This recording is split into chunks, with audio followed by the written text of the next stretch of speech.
Viewers எல்லாருக்கும் cooking ஜெட்டின் hearty welcome. இந்த வீடியோவில் கோவில் சர்க்கரை பொங்கல் எப்படி செய்யறதுன்னு பார்க்க போகிறோம். கோவிலில் தர சர்க்கரை பொங்கல் பார்த்தீங்கன்னா ஒரு தனித்துவமான வாசனை இருக்கும். அந்த தனித்துவமான வாசனையோட நெய் மணக்க மணக்க டேஸ்டியான சர்க்கரை பொங்கலை எப்படி செய்யறதுன்னு இந்த வீடியோவில் நான் உங்களுக்கு செய்து காட்டியிருக்கிறேன். இந்த பொங்கல் பண்டிகைக்கு இந்த மாதிரி நல்ல ஒரு டேஸ்டியான பொங்கலை ட்ரை பண்ணி பாருங்கள். வாங்க இப்போ இந்த கோவில் பொங்கல் எப்படி செய்யுதுன்னு பார்க்கலாம்.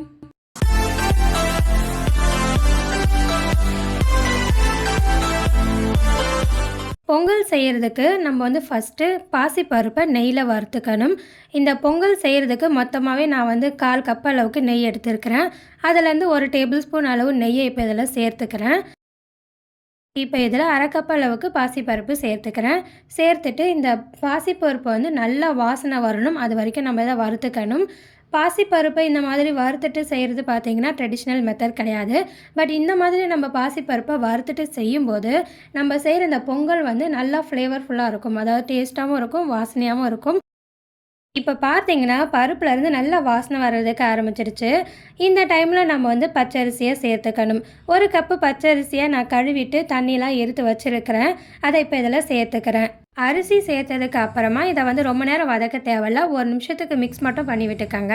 அப்புறம் நான் இப்போ சொல்கிறது வந்து நிறைய பேருக்கு தெரியும், இருந்தாலும் பிகினர்ஸ் யாராவது பார்த்தாங்கன்னா அவங்களுக்கு யூஸ்ஃபுல்லாக இருக்கும் இல்லையா, அதனால் சொல்கிறேன். கடையில் பொங்கலுக்கு அரிசி வாங்கும்போது பொங்கல் பச்சரிசின்னு கேட்டு வாங்குங்க. எதுக்காகனா அப்போ தான் நமக்கு வந்து புது பச்சரிசியை தருவாங்க. இந்த புது பச்சரிசி வந்து நின்று நிதானமாலாம் வேகாது, சீக்கிரமாக குழஞ்சிரும். ஸோ பொங்கலுக்கு வந்து நமக்கு நல்லா குழஞ்சி வந்தால் தானே டேஸ்ட்டாக இருக்கும். அதுக்காக தான் நம்ம வந்து இந்த மாதிரி கேட்டு வாங்கிக்கணும். இப்போ நான் இதை நல்லா வறுத்துட்டேன் 1 நிமிஷத்துக்கு. அடுத்து இதில் 1 கப் அளவுக்கு பால் சேர்த்துக்கிறேன். அடுத்து இது கூடவே 4 கப் அளவுக்கு தண்ணி சேர்த்துக்கணும். நம்ம எடுத்துருக்கிற இந்த 1 கப்பு அரிசி 1/2 கப்பு பாசிப்பருப்புக்கு நல்லா பொங்கல் குழஞ்சி வர்றதுக்கு இந்த அளவு தண்ணி வந்து சரியாக இருக்கும். இதில் வந்து நான் 1 கப் அளவுக்கு பால் சேர்த்துருக்கிறேன். சொல்லியிருக்க அளவுக்கு அதிகமாக சேர்த்துடாதீங்க.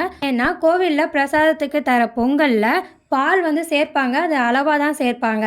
இதுவே ஃபுல் அண்ட் ஃபுல் வந்து பால் சேர்த்து செய்கிற அக்காரை அடிசலுங்கிற பால் பொங்கலை நம்ம சேனலில் ஆல்ரெடி அப்லோட் பண்ணியிருக்கிறேன். அதை எண்டு கார்டில் கொடுக்குறேன், விருப்பம் இருக்கவங்க பாருங்கள்.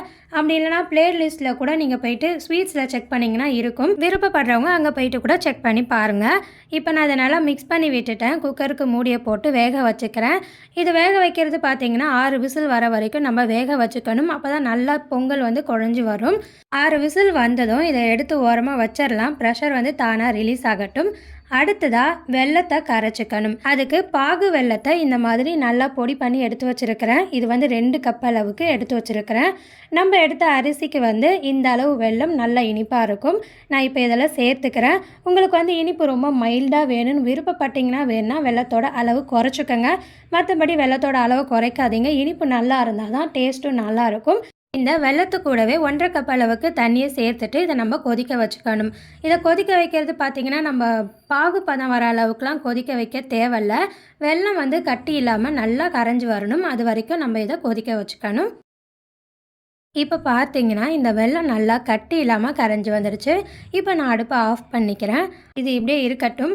அடுத்ததான் நம்ம பச்சரிசியும் பருப்பையும் வேக வச்சோம் இல்லையா, அதில் குக்கர்லேருந்து ப்ரெஷர் ரிலீஸ் ஆகிடுச்சு. இப்போ இதை ஓப்பன் பண்ணிக்கலாம். பாருங்கள், நல்லா வெந்து வந்திருக்கு. அடியெலாம் எதுவுமே பிடிக்கல, ஆனால் நல்லா குழஞ்சிருக்கு இல்லையா. இதை வந்து நம்ம கரண்டிலே இப்படி கொஞ்சம் நல்லா மசிச்சு விட்டுக்கணும். அப்போ தான் நமக்கு வந்து நல்லா குழஞ்ச மாதிரி வரும். அடுத்ததாக இதில் வந்து நம்ம ஏற்கனவே கரைச்சி வச்சுருக்கிற அந்த வெள்ளை தண்ணியை வடிகட்டி சேர்த்துக்கணும்.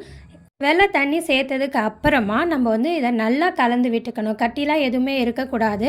நல்லா கலந்து விட்டதுக்கு அப்புறமா இதை வந்து 5 நிமிஷத்துக்கு பாயில் பண்ணிக்கணும். பாயில் பண்ணும்போது நல்லா கலந்து விட்டுக்கிட்டே பாயில் பண்ணுங்கள். அப்போ தான் நமக்கு வந்து அடி பிடிக்கவும் செய்யாது. நான் வந்து இதை 4 நிமிஷத்துக்கு இப்போ பாயில் பண்ணிட்டேன்.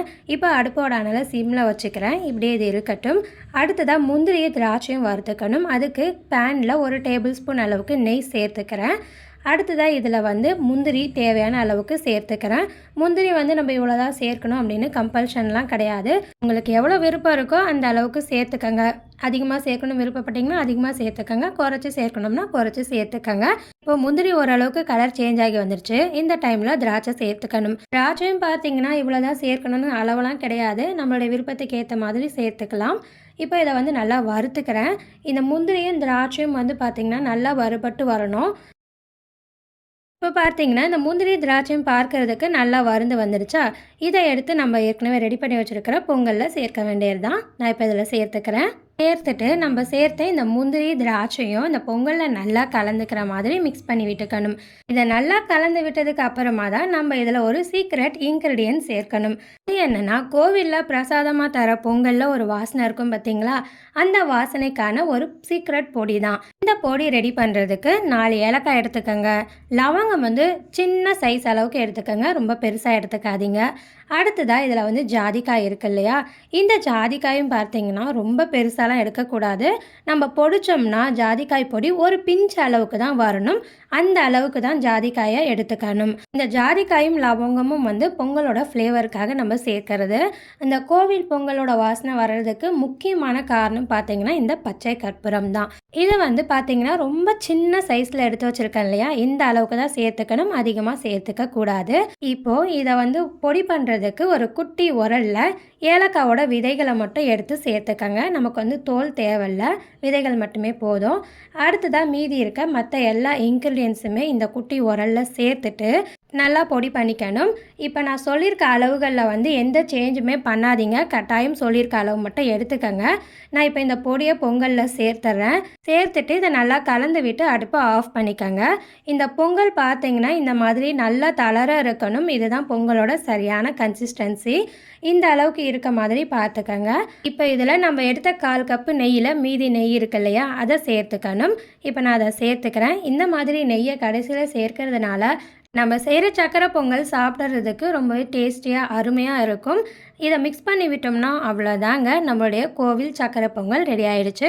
இந்த வீடியோ பிடிச்சிருந்ததுன்னா மறக்காமல் லைக் போட்டுருங்க. நம்ம சேனலில் அப்லோட் பண்ணுற வீடியோஸ்லாம் பார்க்கணும்னா அதுக்கு சப்ஸ்கிரைப் பண்ணி பெல் பட்டனை அழுத்தி வச்சுக்கோங்க. அடுத்து நல்ல ஒரு ரெசிபி வீடியோவில் பார்க்கலாம். நன்றி, வணக்கம்.